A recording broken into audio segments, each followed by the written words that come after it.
बिस्मिल्लाहिर्रहमानिर्रहीम। My dear students and viewers, अस्सलाम वालेकुम। मैं हूं प्रोफेसर नसीर अहमद गाज़ी और आज मैं बहुत इम्पॉर्टेंट जो वीडियो हमने लास्ट वीक स्टार्ट की थी, बहुत इम्पॉर्टेंट टॉपिक कि why students fail in exams, कि बच्चे जो हैं, स्टूडेंट्स जो हैं, वो चाहे स्कूल लेवल के हों, वो कॉलेज लेवल के हों, वो यूनिवर्सिटी लेवल के हों, कि स्टूडेंट्स जो हैं वो एग्ज़ाम्स में फ़ेल क्यों हो जाते हैं, क्या रीज़न्स हैं उसकी। ठीक है, उसमें हमने मुख्तलिफ़ चीज़ें डिस्कस की थी। सबसे पहले हमने देखा था कि सक्सेस की इम्पोर्टेंस जो है वो क्या होती है। फिर हमने देखा कि फेलियर जो है उसको किस चीज़ को फेलियर कहा जाता है। तो बेसिकली फेलियर था inability to achieve a proper target. जो हमारा एक टारगेट को हम अचीव नहीं कर सकते वो हमारा फेलियर होता है। और वो टारगेट जो हमने खुद सेट किया होता है, या हमें सोसाइटी सेट करके देती है, या हमें इंस्टीट्यूट को के नॉर्म्स के मुताबिक उसको सेट करना पड़ता है। ठीक, उसके बाद फिर हमने देखा कि इसको हम कैसे डिस्कस करें। तो हमने उसको दो पर्सपेक्टिव में देखा कि नंबर एक के रीज़न्स क्या हैं, ओके, क्यों स्टूडेंट्स जो हैं वो फेल होते हैं, उसके पीछे क्या वजूहात है। तो मैंने आपको पिछले लेक्चर में भी कहा था वजूहात अंबार लग सकता है, जितनी मर्ज़ी हम डिस्कस करते जाएँ काम नहीं पड़ेंगी, लेकिन still because we have to be precise.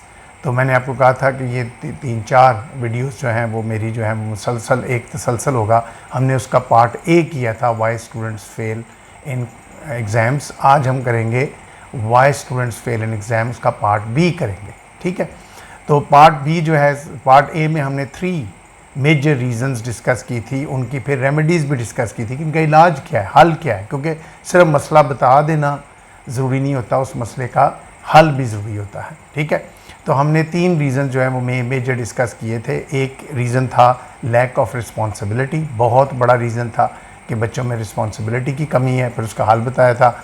दूसरा था लैक ऑफ टाइम मैनेजमेंट, एक और बहुत बड़ी इम्पॉर्टेंट चीज़ थी।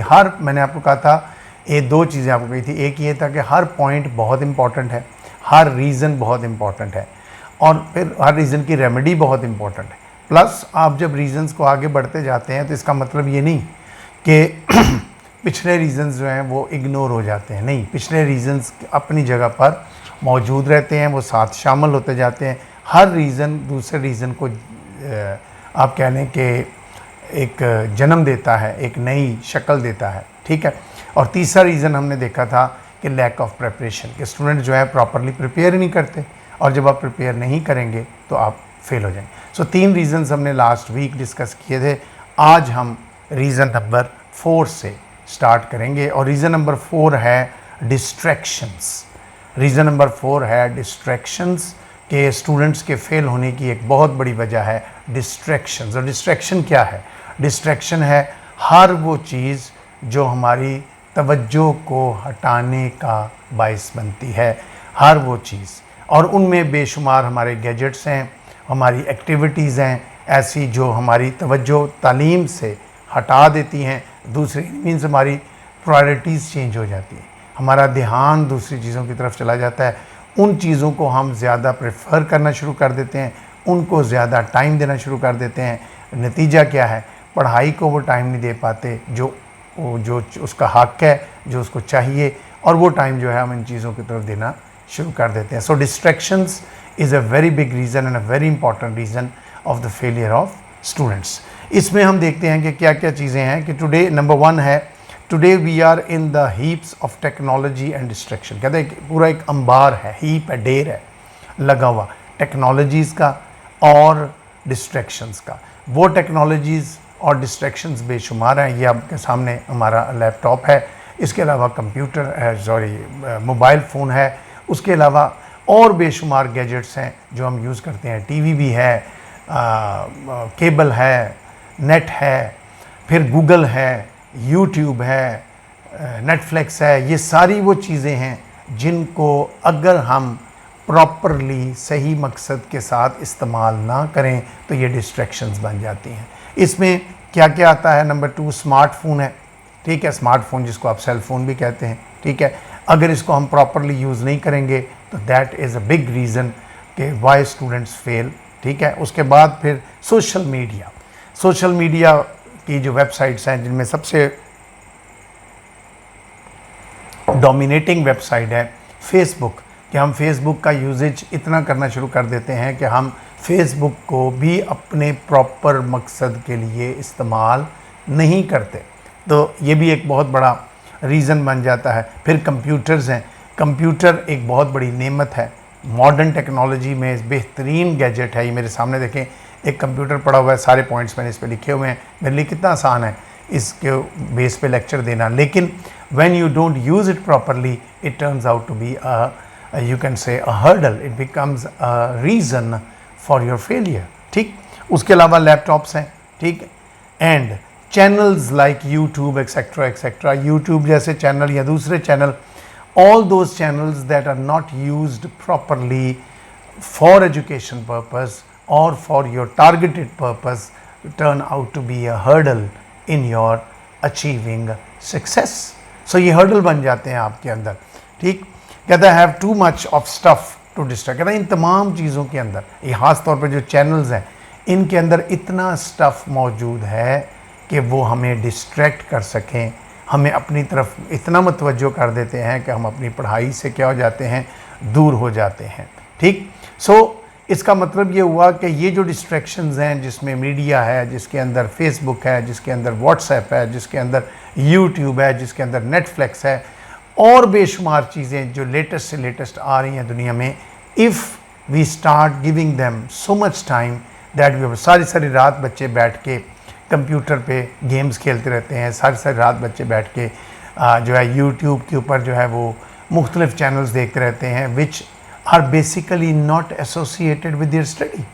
सो प्रॉब्लम इज़ कि जब आप उस चीज़ को उसके मकसद के लिए यूज़ नहीं कर, यही यूट्यूब आप अपनी स्टडी के लिए यूज़ करें तो ब्लेसिंग है, यही गूगल आप अपनी स्टडी की रिसर्च के लिए यूज़ करें तो ब्लेसिंग है, विकीपीडिया ब्लेसिंग है, लेकिन when you are not using it, when you are using it for wrong purposes, when you are using it just for mere entertainment, तो ये आपके लिए क्या बन जाता है, एक हर्डल बन जाता है, एक बहुत बड़ा नुकसान बन जाता है।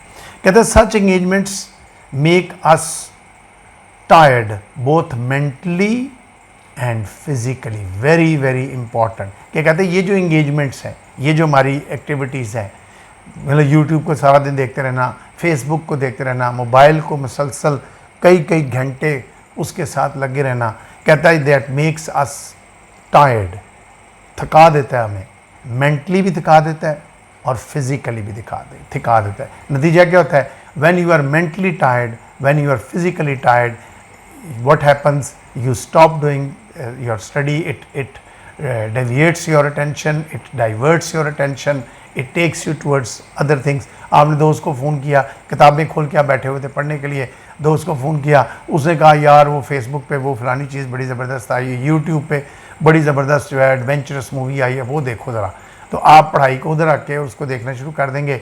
Naturally you when you keep on watching it consistently you will get tired. So ये चीज़ें, इनका हल क्या है हमारे पास, ये रीज़न्स है, बहुत बड़ा रीज़न है। So these distractions in spite of being a blessing they turn out to be a distraction for you. So इसका हल क्या है, कहता है नंबर 1 रेमेडी क्या है, students should be discouraged. So remedy क्या हुई कि इनको डिस्करेज किया जाए to use excess of such distraction. ये नहीं कहा गया कि इनको ख़त्म कर दें, ख़त्म कर नहीं सकते, ख़त्म करना चाहिए भी नहीं। देखो तालीम के साथ साथ थोड़ी सी तफरी ज़रूरी है, लेकिन सिर्फ तफरी हो जाए, excess of everything is bad. सारा दिन बैठ के किताबें रटते रहें, कीड़े की तरह पढ़ते रहें, वो भी दिमाग पे बोझ रहेगा, और सारा दिन बैठ के मोबाइल के साथ लगे रहें, लैपटॉप के साथ लगे रहें, ये भी नुकसानदेह आपके लिए। So excess on both sides is bad. So बच्चों को क्या होना चाहिए, कहता है स्टूडेंट शुड बी डिस्करेज्ड, इनको डिस्करेज करना चाहिए to use excess of such distraction, ना इनका एक्सेस ना करें, because excess of everything is bad.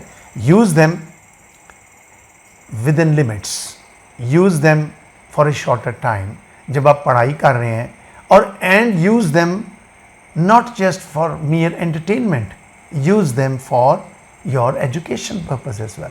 अपनी रिसर्च के लिए इनको इस्तेमाल करें, फिर ये ब्लेसिंग है, फिर आप थकेंगे भी नहीं, because you will be getting new knowledge. आप पॉइंट्स बनाएं, यूट्यूब देखें, गूगल देखें, उससे रिसर्च करें अपने सब्जेक्ट से रिलेटेड, इससे आपका इंटरेस्ट भी बढ़ेगा, आपका दिल चाहेगा to explore more and more things. So students को अब ये कौन करेगा? ये पेरेंट्स कर सकते हैं, एल्डर ब्रदर्स एंड सिस्टर्स कर सकते हैं, टीचर्स कर सकते हैं। बेस्ट मोटिवेटर, देखो घर की मुर्गी दाल बराबर। घर में बच्चे जो हैं वो किसी की नहीं सुनते, अम्मी अबू की तो बिल्कुल नहीं सुनते, ठीक है, बहन भाई को भी नो लिफ्ट। लेकिन टीचर एटलीस्ट एक ऐसा एसेट है कि जिसको फिर भी बच्चे आज भी कदर की निगाह से देखते हैं, उनकी बात को वैल्यू करते हैं। तो आप टीचर की बात सुने। So it's the responsibility of the teachers to do it, they have to do it, they should be motivated. उनको मोटिवेट करना चाहिए to use these devices for educational purpose instead of mere entertainment. यही इसका हल है बस, और कोई हल नहीं है। आप बच्चे से कंप्यूटर छीन नहीं सकते। नतीजा क्या होगा? वो नेगेटिव इफेक्ट करेगा, वो डिसहार्ट हो जाएगा। माँ बाप आए, तुम फेल हो गए हो, पकड़ा दो, सारे मोबाइल भी छीन लिया, फलानी चीज़ भी छीन ली, ये भी छीन ली। This is no way. Make them understand the importance of education and make them understand the importance of these gadgets. कि देखो बच्चों, इन चीज़ों की भी अपनी अहमियत है, लेकिन इन चीज़ों की बेस पे अपनी पढ़ाई को, not at the stake of your studies. Your first thing, the first things first, your first thing should be, your priority should be your career, your priority should be your education, your priority should be that you are going to learn something, और वो आपकी priority होनी चाहिए। So reason number 4 was very important, that is distraction. अब हम reason number 5 पे आ जाते हैं। ये रीज़न नंबर 5 और रीज़न नंबर 6, ये दो अपोजिट रीजंस, और दोनों ही बड़े इंपॉर्टेंट रीजंस। एक है लो सेल्फ इस्टीम, यानी अपने आप को बहुत ही घबराहट का शिकार रखना, अपने अंदर विल की बहुत कमी, कॉन्फिडेंस की बहुत कमी, ये लो इस्टीम में आ जाता है। यानी सेल्फ इस्टीम क्या होती है? ईगो। सेल्फ इस्टीम क्या होती है? जज्बा। इसका कम हो जाना। तो बच्चों में जब लो इस्टीम आ जाती है अपने आप पे, और नतीजा क्या होता है? इसका रिजल्ट क्या होता है? Nervousness. So nervousness is a part of low self esteem, यानी is the result of low self esteem. कि बच्चे जो हैं वो घबराहट का शिकार रहते हैं, लैक ऑफ कॉन्फिडेंस का शिकार रहते हैं।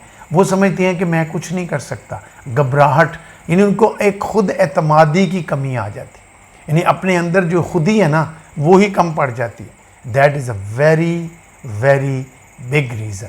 और इसका फिर ऑपोजिट करें, देखो ना, लो सेल्फ इस्टीम का ऑपोजिट क्या हुआ? Overconfidence. तो overconfidence, be confidence, very good thing. Overconfidence again something wrong. कोई भी चीज़ जो ओवर हो जाए, एक्सेस हो जाए, वो गलत है।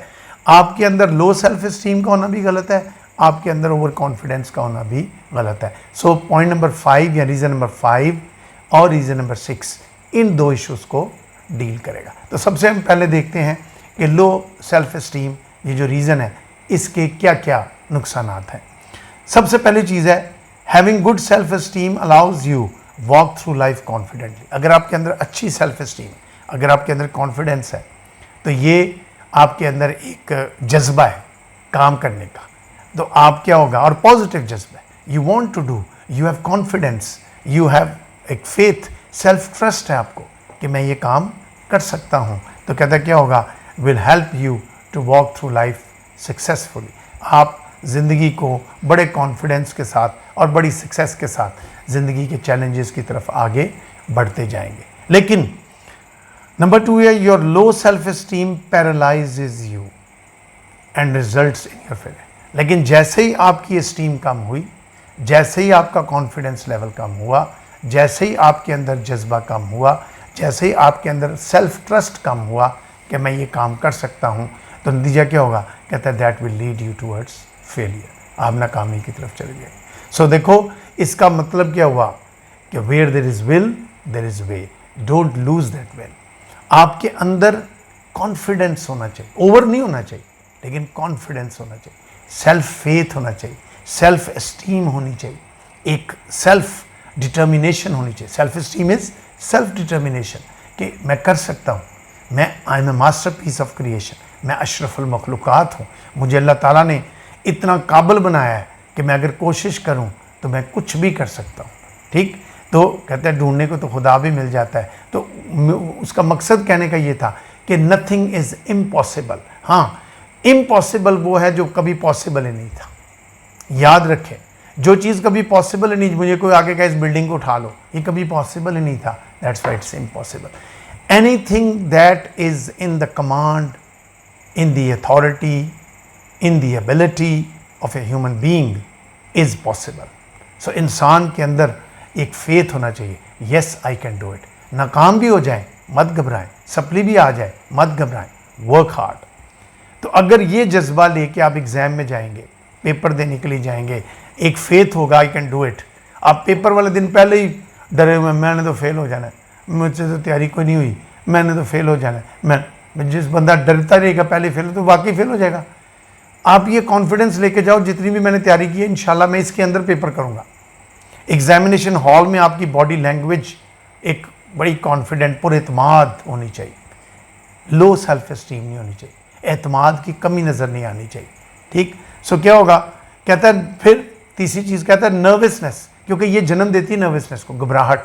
जो बच्चा घर से ही हारा हुआ निकला है वो एग्जामिनेशन हॉल में एंटर होते ही कांप रहा होगा, नर्वसनेस का शिकार होगा। Nervousness hampers you in taking wise step and develops lack of confidence. और कहता है यही नर्वसनेस आपके अंदर लैक ऑफ कॉन्फिडेंस है वो पैदा कर देगा।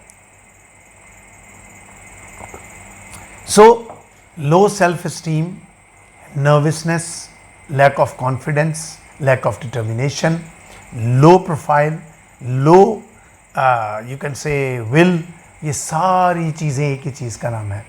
ये जब आपके अंदर लो लेवल पे होंगी तो इसका डायरेक्ट इफ़ेक्ट आपकी स्टडीज़ पे भी होगा, प्रेपरेशन पर भी होगा। आप जितना मर्ज़ी टाइम दे दें, लेकिन जब आपके अंदर विल ही नहीं है, आप पढ़ रहे हैं सोच रहे हैं मुझे नहीं आता, मुझसे ये तैयार नहीं होना। You have to make your self confidence for it. Remedy क्या है, इलाज क्या है?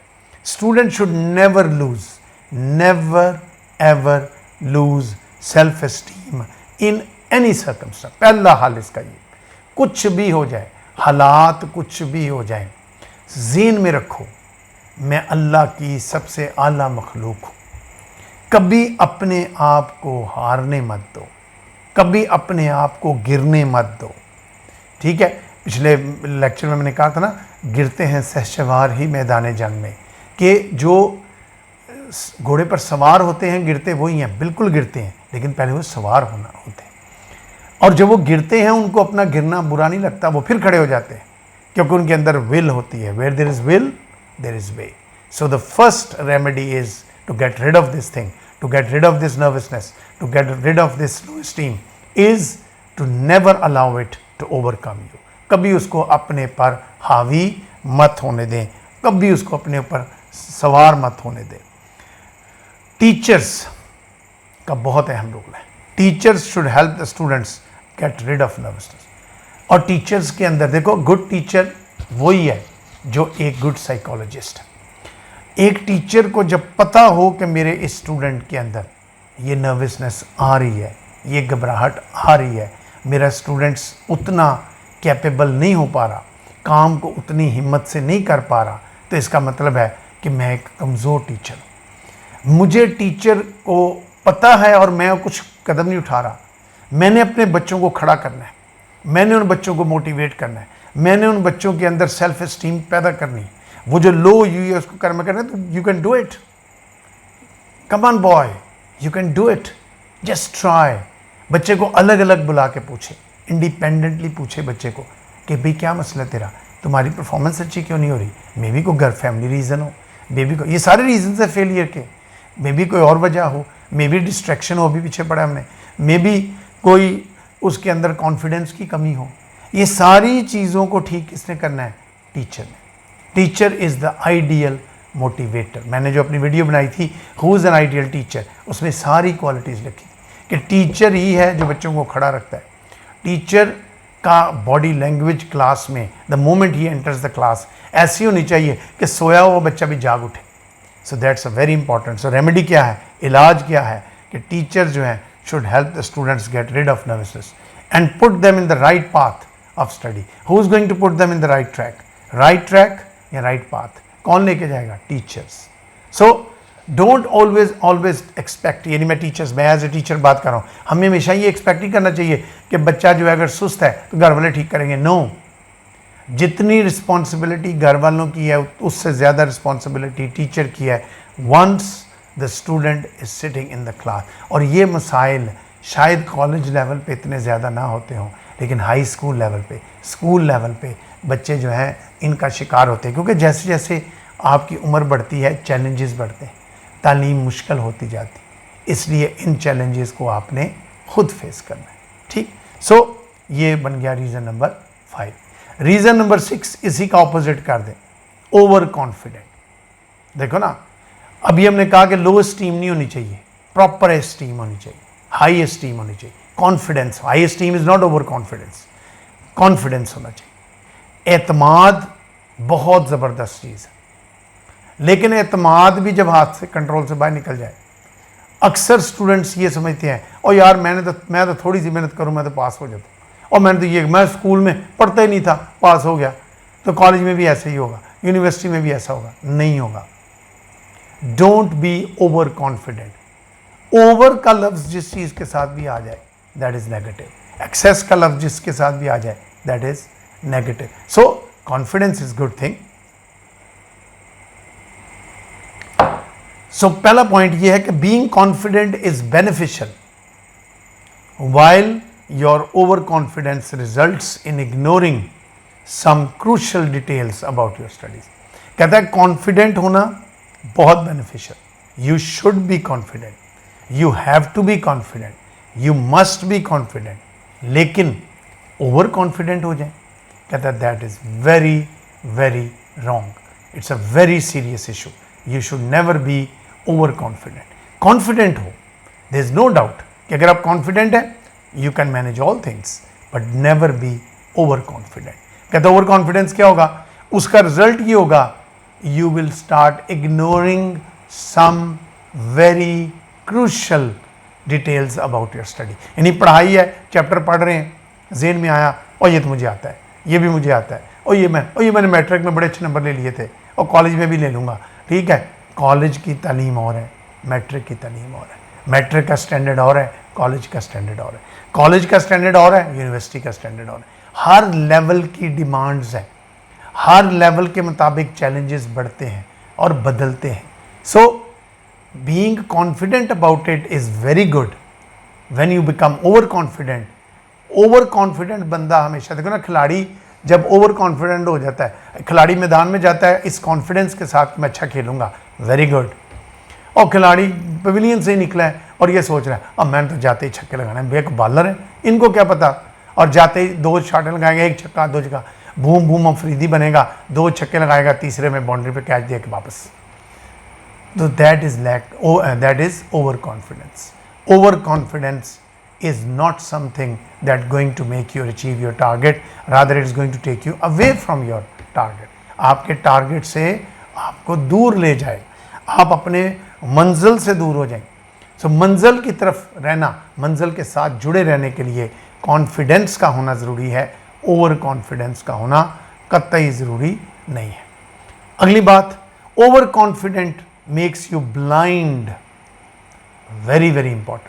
कहते हैं ओवर कॉन्फिडेंस अंधा कर देता है आपको इन अचीविंग योर टारगेट। आप अंधे हो जाते हैं क्योंकि आपको नज़र ही नहीं आ रहा होता, आप देखना ही नहीं चाहते, आपके सामने एक स्मोक स्क्रीन आ जाती है, आपको चीज़ें क्लियर नज़र ही नहीं आती, क्योंकि आप इतने खुद एतमादी का, ओवर कॉन्फिडेंस का शिकार हैं, और गल ही कोई नहीं जी, और मैं जी ऐसा कर लूँगा, और मैं जी, और मुझे क्या ज़रूरत है पढ़ने की, बस 1 घंटा पढ़ लिया काफ़ी है। No, that will make you blind, and once you become blind, जब आप ब्लाइंड हो जाते हैं, सबसे बड़ी इंसान की तबाही शुरू हो जाती है जब वो चीज़ों की अहमियत को सही समझ नहीं पाता और ओवर कॉन्फिडेंस का शिकार हो जाता। So never ever try to be over confident. फिर overconfident student always considers himself successful. वो हमेशा ही समझता है कि जी मैं कामयाब हूँ, इवन विदाउट हार्ड वर्क और प्लानिंग। ना हार्ड वर्क करता है, ना प्लानिंग करता है, पेपर के लिए तैयारी सही नहीं करता, मेहनत सही नहीं करता, प्लानिंग सही नहीं करता। पेपर भी एक देखो ना, पेपर एक चैलेंज है और हर चैलेंज के लिए हार्डवर्क की भी ज़रूरत है, प्लानिंग की भी ज़रूरत है, और बच्चा नहीं करता। वो समझता है he can do it, he can achieve his target very easily, और गल ही कोई नहीं जी, he will do this, he will do that. Rubbish, he can not do that, he will not do that, और नतीजा क्या होगा, ही वुड फेल। घर से पेपर के दिन है, तैयारी के जब बच्चे बैठ के पढ़ रहे हैं, वो बैठ के मोबाइल पे लगा हुआ है, टीवी देख रहा है, और कोई नहीं, अम्मी कहती बेटा पढ़ लो, और मुझे तैयार है, मेरा सब कुछ तैयार है। This is over confidence.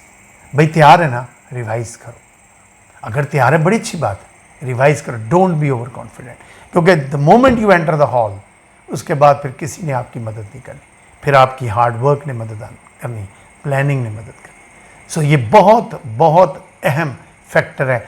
आज हमारे मेजॉरिटी बच्चे इस वजह से फेल हो रहे हैं, नंबर 5 रीज़न की वजह से, या बहुत नर्वसनेस का शिकार है, लैक ऑफ कॉन्फिडेंस है, लो स्टीम है, या ओवर कॉन्फिडेंस की वजह से। ये दोनों एक दूसरे की जिद है, वो भी नहीं होना चाहिए, ये भी नहीं होना चाहिए, ये दोनों। अब इसका हल क्या है, रेमेडी। पहली रेमेडी ये है, a student should realise the difference between confidence and very very important. बच्चे को रियलाइज करना चाहिए, इस चीज़ का पता होना चाहिए, इस चीज़ का एहसास होना चाहिए कि कॉन्फिडेंस और ओवर कॉन्फिडेंस में क्या फ़र्क है। थोड़ा सा ही फ़र्क है, 19-20 का फ़र्क नहीं है, काफ़ी फ़र्क है। Confidence is a blessing, over confidence is a hurdle, it's a curse. So blessing की तरफ जाओ, कर्स के। तो बच्चे को ये रियलाइज़, अब ये पेरेंट्स भी कराएं, खुद रियलाइज़ हो, फ्रेंड्स कराएं, कोलीग्स कराएं, उसके जो क्या लें टीचर्स हैं वो करवाएं। They should make them realise कि बच्चों मैं देख रहा हूँ तुम आजकल बेटा बहुत केयरलेस हो, और उसकी वजह तुम ओवर कॉन्फिडेंट, तुम हर चीज़ को बहुत कैजुअली लेते हो, बहुत ईजी लेते हो। वेरी रॉन्ग, मत करो ऐसा। You have to work hard, you have to reach your target, अपने टारगेट की तरफ बढ़ो, ठीक। सो ये चीज़ का फ़र्क उसको बताना चाहिए। So confidence is a blessing, no doubt, उसका भी पता होना चाहिए, और ओवर कॉन्फिडेंस उसके लिए एक हर्डल है, कर्स है। नेक्स्ट रेमेडी है, try to be very realistic in your approach. देखिए जो बच्चा कॉन्फिडेंट होगा वो रियलिस्टिक होगा, जो ओवर कॉन्फिडेंट होगा वो अनरियलिस्टिक हो जाएगा, वो हकीकत से दूर हो जाएगा। वाइल प्रिपेयरिंग फॉर एग्ज़ाम, कहता है जब वो एग्ज़ाम के लिए प्रिपेयर कर रहा है तो उसको चाहिए कि वो बहुत रियलिस्टिक होकर सोचे। रियलिस्टिक होंगे, हमें हर चीज़ सही नज़र आएगी। पेपर की तैयारी, चैप्टर इतने हैं, कोर्स इतना है, वी हैव टू वर्क, इतना मैंने पढ़ना है। अगर मैं रोज़ 4 घंटे पढ़ूंगा तो कामयाब होऊंगा, 6 घंटे पढ़ूंगा तो कामयाब होऊंगा, 10 घंटे पढ़ूंगा, ये लेवल के मुताबिक। अगर बच्चा CSS कर रहा है, उसको पता है मैं इतना काम रोज़ करूंगा तो कामयाब होऊंगा। अगर वो ये समझे और नहीं यार कोई नहीं, मुझे टीचर ने कहा था और मैंने फ़लानी अकेडमी ज्वाइन कर ली है, बस काफ़ी। No, self study, self planning, hard work, ये उसके खुद करना है, तो ये बहुत ज़रूरी है। तो इसको ही has to be very realistic. Always keep in mind that success comes through hard work and consistent effort. Very very important point. ये सारे पॉइंट्स बच्चों गोल्डन पॉइंट्स हैं, डोंट मिस देम। एक एक पॉइंट बहुत इंपॉर्टेंट है। Always keep in mind that success comes through hard work, के मेहनत के ज़रिए, हार्ड वर्क के ज़रिए सक्सेस जो है वो आती है, एंड कंसिस्टेंट एफर्ट, और मुसलसल कोशिश करने से आती। कंसिस्टेंट एफर्ट जब होगा, जब हम मुसलसल कोशिश करते रहेंगे तो फिर आएगी। सो ये चीज़ें जब आपके अंदर होंगी तो कॉन्फिडेंस आएगा। ओवर कॉन्फिडेंट कभी भी नहीं होगा बच्चा। सो यू हैव, और ये कौन करेगा? सबसे पहले उसने खुद, फिर उसके पेरेंट्स, टीचर्स, वो भी मोटिवेट कर सकते हैं, वो भी उसको बता सकते हैं कि तुम्हारी आजकल जो एटीट्यूड है, तुम्हारी अप्रोच जो है वो बता रही है कि तुम ओवर कॉन्फिडेंस का शिकार, लगता है तुम चीज़ें बस जल्दबाजी में कर देते हो। मतलब पेपर दिया, क्लास टेस्ट हुआ, घंटे का टेस्ट आधे घंटे में करके दे लो सर, हो गया है। अच्छा टीचर होगा हो गया, इसको एक दफ़ा रिवाइज करो। नालायक टीचर होगा ठीक है दे दो, या उसको अगर उसकी तरफ कोई तवज्जो नहीं होगी, इनडिफरेंट एटीट्यूड होगा, अगर आधे घंटे में कर लिया, हो सकता है तुम जीनियस हो, कर सकते हो, रिवाइज कर लो, you still have half an hour. जल्दबाजी मत करो। पेपर में पेपर देने गए हो, पेपर 3 घंटे का था, 2.5 घंटे में ख़त्म हो गया, तो ये मत करो कि पेपर देके चलो निकलो जी। नो, तुम्हारे लिए ब्लेसिंग है ना half an our, that is your right, legal right, फ़ायदा उठाओ, पेपर को रिवाइज करो। और जो बच्चे रिवाइज करते, मैं अक्सर एमए वालों को जब पढ़ाता था तो मैं उनको ये कहता था कि आप लोग 15 मिनट पहले कोशिश करें पेपर ख़त्म हो जाए किसी तरीके से। अक्सर होता नहीं, स्टूडेंट्स लास्ट मोमेंट तक लगे रहते हैं, पेपर छीना ही जाता है, लेकिन जो कर लेते हैं उनके लिए 15 मिनट एक ब्लेसिंग बन जाती कि वो उनको बैठ के पढ़ लेते। So this is a very very big reason. So low self esteem भी बहुत बड़ा रीज़न है और ओवर कॉन्फिडेंट भी बहुत बड़ा रीज़न है कि why students fail in the exam. हल भी यही है, हल आसमान से नहीं उतरने, हम लोगों ने आपको बताने, आपने खुद सोचना, ठीक। उसके बाद हम आ जाते हैं बच्चों रीज़न नंबर 7 पे, कि 7वां रीज़न जो है वो क्या है। और जिसका मैं बार बार कह रहा हूँ कि सारे रीज़न आपस में को रिलेटेड हैं, यानी कोई एक दूसरे से को बहुत ज़्यादा फ़र्क नहीं। 7वां रीज़न है लैक ऑफ इंटरेस्ट, बच्चों के अंदर दिलचस्पी की कमी। Lack of interest is another big hurdle. जब आपको एक चीज़ में दिलचस्पी नहीं, हम कहते हैं where there is will there is way. What is that will? Will is your interest.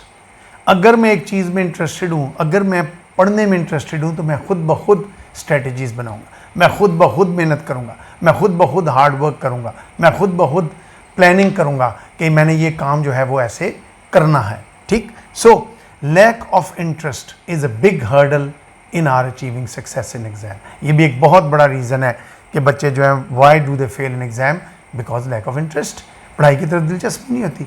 और क्यों नहीं होती? बेशुमार वजूहात है। उसमें हेल्थ भी एक मैटर हो सकता है, उसके अंदर जो है वो फैमिली प्रॉब्लम्स भी हो सकती हैं, उसके अंदर डिस्ट्रैक्शंस भी हो सकती हैं, उसके अंदर लैक ऑफ कंसंट्रेशन, बहुत सी चीज़ें, बहुत से फैक्टर्स जो हैं वो आ सकते हैं।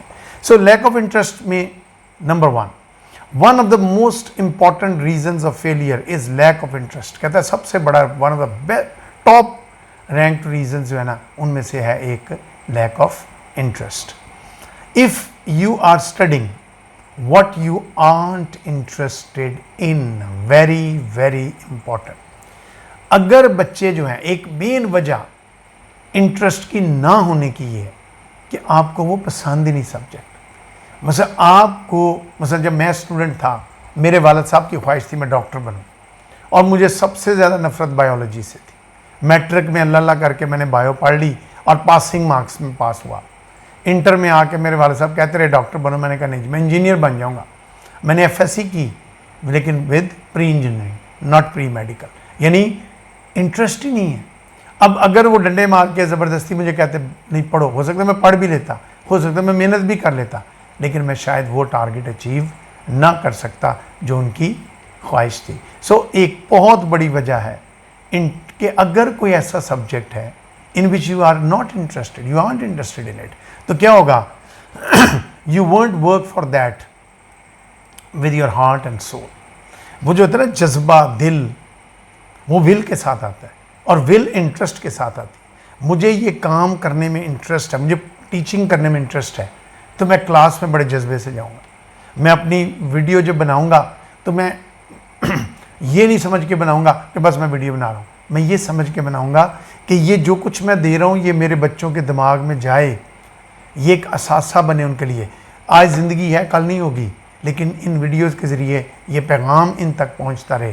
जब बच्चे बैठ के पढ़ें, जब देखें वीडियोस को, तो उनको कुछ ना कुछ ऐसा मिल जाए जिससे वो लर्न करें। ये चीज़ कब पैदा होगी? जब मेरे अंदर इंटरेस्ट होगा। मुझे कोई इंटरेस्ट नहीं है, मैंने आपको पहली याद है स्टार्ट में वीडियो में कहा था कि मेरा 1% भी ये इंटरेस्ट नहीं है कि मैं इन वीडियो से जो है वो कुछ हासिल करूँ। मॉनेटरी बेनिफिट अल्लाह का दिया हुआ सब कुछ है मेरे पास। Monetary benefit is never my target. My target is to make my students successful, ये कामयाब हो जाए, जिनके तक मेरा ये पैगाम जा रहा है, जो सुन रहा है वो शायद मेरे लफ्ज़, कहते हैं ना, शायद उसके दिल में उतर जाए मेरी बात। तो मेरी बात अगर उस तक पहुंच जाए, वो बच्चे जो आज फेल हो रहे हैं, हो सकता है इस वीडियो को देख के कामयाब होना शुरू हो जाएं, मेरे लिए ये सबसे बड़ा सदका जारिया होगा। सो अमल का दारोमदार नीयतों पर होता है। नीयत क्या है? अब ये चीज़ अप्लाई हम बच्चों पे करें तो एक बच्चा जब एक चीज़ में दिलचस्पी नहीं लेता, उसको आप ज़बरदस्ती कहेंगे वो काम करने को, वो नहीं कर सकता। सो ये एक बहुत बड़ा हर्डल है, लैक ऑफ इंटरेस्ट। इंटरेस्ट या तो खुद डेवलप करें, ये समझ के कि भाई ये का लाजम चीज़ है, मैंने ये करना है, इसके फिर बहुत इंटरेस्ट पैदा होगा। और अगर नहीं तो then parents have to do it. वो हम रेमेडी पे आते हैं। So uninteresting subjects will always be a burden for the students. वही बात आ गई कि जिन सब्जेक्ट्स में आपका इंटरेस्ट नहीं है they will always be a burden for you. आप हमेशा उसको एक बर्डन समझेंगे कि ये एक मेरे लिए बहुत बड़ा क्या है, एक बर्डन है, मैं इस चीज़ को नहीं कर सकता, ये मेरे लिए बहुत बड़ी तबाही है, मैं ये काम नहीं कर सकता। ठीक है, तो बर्डनाइज्ड हो जाओगे और when you will be burdenised you will never work hard. So ये एक बहुत बड़ा हर्डल है in the way to the success of students in the exams is lack of interest in particular subject. हल क्या है इसका? इंटरेस्ट क्यों नहीं है, हल क्या है? A student should do what he loves to do. ये बहुत बड़ा इसका हल है। जिस चीज़ से उसको मोहब्बत है ये नहीं कि नहीं करोगे मैं टांगे तोड़ दूंगा।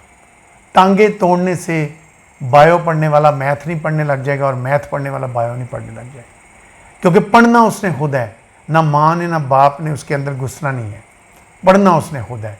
तो उसको वो पढ़ने दो that he loves to do it, and this will lead him towards success. So सबसे बड़ा रीज़न क्या है कि let the students, and who is going to let them do it?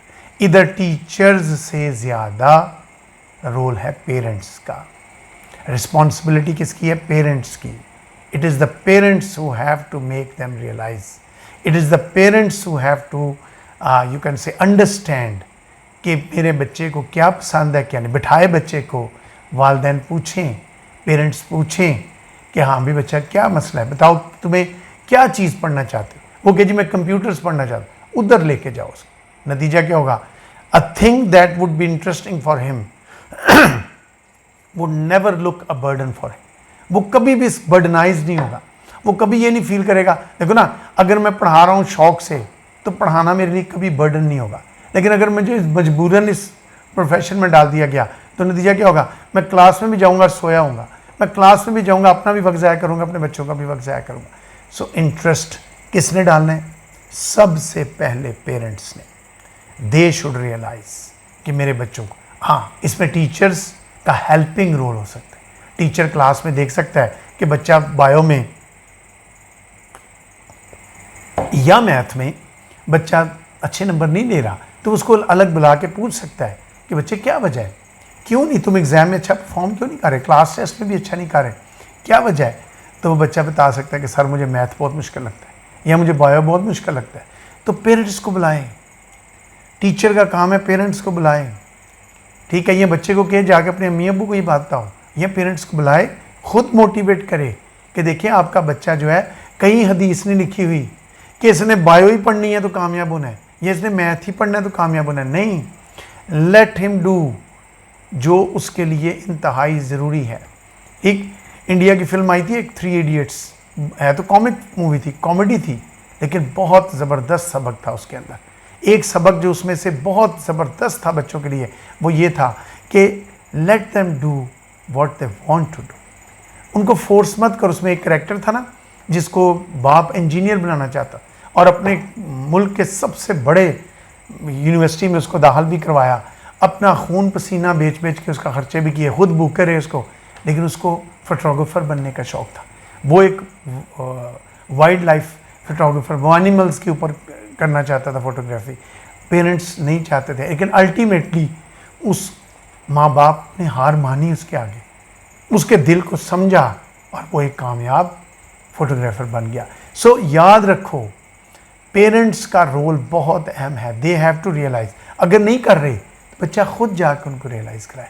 बच्चा माँ बाप को समझाए, अम्मी जी अपने बहन भाई का इस्तेमाल करे, बाप नहीं मान रहा तो माँ को यूज़ करे, माँ नहीं मान रही तो बाप को यूज़ करे अपने शोल्डर के लिए, उनका कंधे पे हाथ रखे कि अब्बू जी आप अम्मी को मोटिवेट करें, अम्मी जी आप अब्बू को करें, बहन भाइयों के आप अब्बू को समझाएं अम्मी को समझाएं, इनको समझ नहीं आ रही, मुझे ये सब्जेक्ट नहीं अच्छा लगता, मैं ये करना चाहता हूँ। Once they are motivated, then student gets the opportunity to work in the field that he loves, he will work hard. देखो, जिस फील्ड को आप चाहते हो ना वो आपको बोझ लगती है ना अब थकेंगे, अकेंगे नहीं। मैं पढ़ाने से सारी ज़िंदगी 30 साल मैंने पढ़ाया, अभी भी पढ़ा रहा हूँ, 31वां साल है। मैं पढ़ाने से थक ज़रूर जाता हूँ, अकता कभी नहीं। और यही सबसे बड़ी कामयाबी का राज है मेरी, कि जब जिस दिन मैं अक जाऊँगा, मैं नाकाम टीचर बन जाऊँगा, तो मैं इंशाल्लाह जब तक मेरा आखिरी सांस है अकूँगा नहीं, थकूँगा ज़रूर। वो ह्यूमन बॉडी है, ह्यूमन ब्रेन है, थक जाती है। ठीक। सो पेरेंट्स का बड़ा अहम रोल आता है। कहता है those who are interested in studies will do something, कहता है जो इंटरेस्टेड है स्टडीज़ में will do something with full interest and extra effort. वो क्या करेंगे? वो फुल इंटरेस्ट लेंगे और एक्स्ट्रा एफर्ट करेंगे, वो एक्स्ट्रा एफर्ट डालेंगे उसके अंदर, एक्स्ट्रा मेहनत करेंगे, क्योंकि उनको शौक है, उनको अच्छा लगता है। पेरेंट्स को कह दिया मैंने कंप्यूटर्स पढ़ना है, पेरेंट्स ने दाखला भी ले दिया, अब चैलेंजिंग हो गया है। अब जब चैलेंजिंग हो गया तो आप देखोगे वो खुद जान मारेगा, उसका खुद दिल लगेगा, वो खुद एफर्ट करेगा कि मैंने इसके अंदर एफर्ट करना है। सो इंटरेस्ट बहुत इंपॉर्टेंट चीज़ है किसी भी चीज़ में। जब तक आपकी दिलचस्पी नहीं होगी, और मैंने कहा था ना where there is will there is way, और विल आता है इंटरेस्ट के जरिए। So that is a big hurdle, very important point. हर पॉइंट देखो, हर रीज़न बहुत इंपॉर्टेंट है और उसकी रेमेडी उससे भी ज़्यादा इंपॉर्टेंट है। उसके बाद आगे हम रीज़न नंबर 8 के, आज का आखिरी रीज़न। आज मैं 3 से लेके 4 से लेके 8 तक यानी 5 रीजंस डिस्कस, अगले लेक्चर में भी इंशाल्लाह 5 रीजंस डिस्कस करूँगा। रॉन्ग स्टडी स्ट्रेटजीज, गलत पढ़ाई की स्ट्रेटजी ही गलत बना दी, गलत रास्ता है। देखो ना, हमने कहा where there is will there is way, will तो है लेकिन you are not adopting the right strategy, the right plan. देखो टीचिंग एक प्लान, दुनिया का हर काम एक प्लानिंग, एक हंडिया पकाना एक प्लानिंग है, उसमें भी अब प्लानिंग होती है। पहले ये करना है, फिर ये करना है, फिर ये करना है, स्टेप्स हैं, स्टेजेस हैं। पहले ये करना है, ठीक है, प्याज डालने हैं, उनको सुर्ख करना है, फिर उसके बाद उसके अंदर लहसुन अदरक डालना है, फिर उसके अंदर मसाले डालने हैं, फिर उसके अंदर टमाटर डालने हैं, फिर उसके अंदर हरी मिर्च डालने, जो भी आपके इंग्रेडिएंट्स हैं डालते जाएं, उनको पकाते जाते हैं, थोड़ा थोड़ा पका के, फिर उसके अंदर आप जो भी सब्ज़ी डालनी है आप डालें, गोश्त डालना डालें। ये तो नहीं कर सकते स्टार्टिंग में सारा, कुछ लोग करते हैं, मैंने देखा है, सब कुछ इकट्ठा ही ठड़ाप कुकर बंद किया, स्टार्ट कर दिया, बंद तो वो भी जाएगा लेकिन वो कैसा बनेगा आप भी समझते हैं। Step by step, slow and study wins the race, and this slow and steady means your strategy. So wrong study strategies, आप गलत, आपने सब्जेक्ट चुन तो लिया है, तरीका गलत इस्तेमाल किया, पढ़ाई गलत कर रहे हैं, गलत चीज़ें पढ़ रहे हैं, गलत वक्त पे पढ़ रहे हैं, गलत अप्रोच के साथ पढ़ रहे हैं, ये सारी रॉन्ग स्ट्रेटजीज़ हैं। सो देखो फेलियर की एक कितनी बड़ी वजह है कि हमारी जब स्ट्रेटजीज ठीक नहीं होगी, विल भी है, करना भी चाहते हैं, गलत कर रहे हैं। ठीक। Unfortunately most of the students don't know how to study properly, यानी they want to study, will है, तरीका नहीं आता और गलत स्टडी करते जा रहे होते। जितने काम की ज़रूरत है उतना काम नहीं कर रहे। So they think studying means reading and copying teachers notes. वो क्या समझते हैं कि स्टडी का मतलब है बस पढ़ो पढ़ो, रट्टे लगाओ, टीचर्स के नोट्स ले लो, इन नोट्स से तैयारी कर लो, ये वो उसको समझ लेते हैं। While you should understand and learn the concept, कि वो रट्टे तो लगा रहे हैं, कॉन्सेप्ट्स को स्टडी नहीं कर रहे, कॉन्सेप्ट्स को समझ नहीं पा रहे, कॉन्सेप्ट्स की तरफ बिल्कुल उनकी तवज्जो सही नहीं है। So that is another big reason कि बच्चे जो हैं they are wrongly, the wrong study strategy lead them towards academic failure. कहता फिर ये रॉन्ग स्ट्रेटजीज जो हैं वो उनको फेलियर की तरफ ले जाती। गलत, पता है पढ़ना क्या है, कैसे पढ़ना है नहीं आता, क्या पढ़ना है नहीं आता, गलत किताब पढ़ रहे हैं, गलत नोट्स पढ़ रहे हैं, गलत टीचर से पढ़ रहे हैं, पढ़ाई ठीक है, मतलब नीयत ठीक है, फोकस गलत हो गया, गलत सिमत की तरफ पड़ गए। वो नोट्स जो नहीं ज़रूरत है वो पढ़ रहे हैं। अच्छा, फिर नोट्स भी ले लिए। जितना पढ़ने की ज़रूरत है, मतलब एक टॉपिक है उसमें 20% पढ़ने की ज़रूरत है, उसको 100% पढ़ रहे हैं, और जिसको 100% पढ़ने की ज़रूरत है उसको 20% पढ़ रहे हैं। Wrong strategies. मटेरियल ले लिया, मटेरियल में से देखना था कि ये 10 चैप्टर हैं, इनमें से ये 10 पॉइंट्स हैं, इनमें ये पहले 7 पॉइंट्स बहुत ज़बरदस्त हैं, आखिरी 3 ना भी करेंगे काम चल जाएगा। वो आखिरी 3 पे ज़्यादा तो जो दे रहे हैं 7 पे कम दे रहे हैं। Wrong strategy. So adopt the right strategy. सही सिमत, सही टेक्निक, सही स्ट्रेटजी इज़ योर टेक्निक। कि एक पढ़ाई करने के लिए एक टेक्निक का होना बहुत ज़रूरी है। अगर आपकी टेक्निक ही गलत है, आप गलत चीज़ तैयार कर रहे हो। बच्चा CSS कर रहा है, टॉपिक की सिलेक्शन बड़ी ज़रूरी है, कर ली, अब उसके लिए बुक्स कौन सी लेनी है, नोट्स कौन से लेने हैं, टीचर कौन से कंसल्ट करने, ये स्ट्रेटजीज़ में आता है। ठीक। सो रॉन्ग स्ट्रेटजीज़ जो है दे लीड टू फेलियर। दिया क्या होगा, पेपर में जब जाएंगे, पेपर जब सामने आएगा उनको पता चलेगा ये तो मैंने तैयार ही नहीं किया, फलानी चीज़ तो मैंने तैयार नहीं किया। टॉपिक वही है, टॉपिक में से वो तैयार नहीं किया क्योंकि स्ट्रेटजी गलत थी, प्लानिंग गलत थी, टेक्निक गलत थी। ठीक। स्टूडेंट शुड, रेमेडी क्या है, number 1, student should know the art of learning and even producing in the exam. उनको आर्ट, ये दोनों आर्ट चीज़, सही चीज़ को लर्न करना और सही तरीके से प्रोड्यूस करना, एक्शन एंड रिएक्शन। एक्शन क्या है, पढ़ना प्रॉपरली, सही चीज़, और सही का मतलब है क्या पढ़ना है और कितना पढ़ना है, कौन सी चीज़ पढ़नी है, क्या पढ़ना है और कितना पढ़ना है। और अगर वही गलत है, यानी क्या ही गलत हो गया, तो फिर कितना पढ़ना है वो भी नहीं समझ आ रही, नतीजा क्या होगा, he can not produce in exam. वही बात होगी, पेपर में जब आएगा उसको पता होगा यार ये चीज़ पढ़ी तो ही है, लेकिन इसको प्रोड्यूस कैसे करना है। सो याद रखें, जितना पढ़ना एक आर्ट है, उतना प्रोड्यूस करना भी एक आर्ट है, वो भी आर्ट है एक, यानी एक्शन एंड रिएक्शन। ठीक है ना। सो आपने लिखना कैसे है पेपर में, ये आर्ट है। ये किसने सिखानी है, टीचर्स ने सिखानी। पेरेंट्स का यहाँ कोई रोल नहीं है, टीचर्स का role. They have to make students know which strategies are good for them. ठीक। कहते they should not just focus on notes and books. सिर्फ नोट्स और बुक्स पे फोकस मत करें। ठीक है, नोट्स भी हेल्पिंग है, बुक्स के बगैर तो गुजारा नहीं है। ठीक है। Rather they should concentrate on learning methodology. कहता है उनको लर्निंग मेथडोलॉजी पे कॉन्सेंट्रेट करना पड़ेगा, उन्हें इन चीज़ों पर कॉन्सेंट्रेट करना पड़ेगा कि ये टेक्निक्स क्या है, मेथडोलॉजी क्या है, क्या तैयार करना है, कैसे तैयार करना है, कितना तैयार करना है। Now who is going to teach them, this is where the role of a teacher comes. Teacher का रोल फोरमोस्ट हो जाता है, सबसे इंपॉर्टेंट रोल, पेरेंट्स से ज़्यादा। It's the teachers who have to guide them, who have to tell them कि बच्चों ये चीज़ इतनी सीखनी, देखो फलानी चीज़ आपने पढ़नी है, फलाना चैप्टर पढ़ना है, ये इसकी आर्ट है, ये टेक्निक है, ये मेथड है, अडॉप्टेड। बस इंग्लिश सीखनी है, ग्रामर नहीं आ रही, टेंसेस नहीं आ रहे, तो टीचर का, मेरा काम है उनको बताना, बच्चों टेंसेस सीखने इस तरह सीखो। जब मैं कहा था ना कि अक्सर बच्चे जिनको इंग्लिश ना आती है वो टीचर के पास जाते हैं और टेंस याद करो, टेंस तैयार करो, और बेचारा बच्चा टेंस तैयार कर करके टेंस ही हो जाता है। हकीकत यह है कि उसको पहले कहना बेस अपने ठीक करो, पार्ट्स ऑफ स्पीच का नॉलेज हासिल करो, जो मैंने आपको लैंग्वेज अपने लेक्चर्स में डिटेल से भी ये चीज़ें आजकल पढ़ा रहा हूँ। तो basically the role of teacher in this respect becomes very very important, very essential role है टीचर। टीचर ही है सब कुछ, he has to motivate the student, he has to put the student in the right track, he has to tell them the real methods। देखो method बच्चे को नहीं आ सकते, टीचर हैज़ टू इनकलकेट।